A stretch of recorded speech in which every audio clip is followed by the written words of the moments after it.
पाहताय प्रहार टीव्ही, सत्यमेव व्रतम। पंतप्रधान नरेंद्र मोदी यांनी मुख्य न्यायमूर्ती DY चंद्रचूड यांच्या घरी गणेश पूजेसाठी भेट दिल्याबद्दल महाराष्ट्राचे उपमुख्यमंत्री देवेंद्र फडणवीस यांनी गुरुवारी विरोधकांवर टीका केली आणि आरोप केला की अचानक एक इकोसिस्टीम सक्रिय झाली आहे, जसं काही आभाळ कोसळले। यावर विरोधक एवढा गदारोळ का करत आहेत असा सवाल फडणवीस यांनी केला। फडणवीस आणि त्यांच्या एक्स हँडलवरील पोस्टमध्ये 2009 मध्ये माजी पंतप्रधान मनमोहन सिंग यांनी त्यांच्या अधिकृत निवासस्थानी आयोजित केलेल्या इफ्तार पार्टीची काही छायाचित्र देखील शेअर केली, ज्यात तत्कालीन सरन्यायाधीश KG बालकृष्णन देखील उपस्थित होते।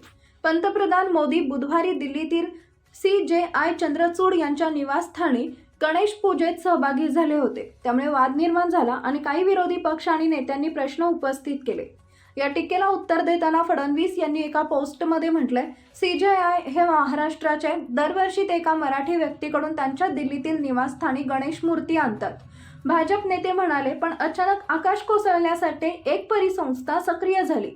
फरक एवढाच आहे की पूर्वीचे पंतप्रधान त्यांच्या निवासस्थानी इफ्तार पार्ट्या आयोजित करत असत, ज्यात तत्कालीन सरन्यायाधीश उपस्थित होते।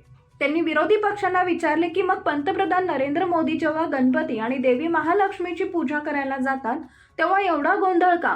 हिंदुत्वाला विरोध करत असताना तुम्ही गणेश आणि महालक्ष्मीला विरोध करण्याच्या पातळीवर तुम्ही गेला आहात।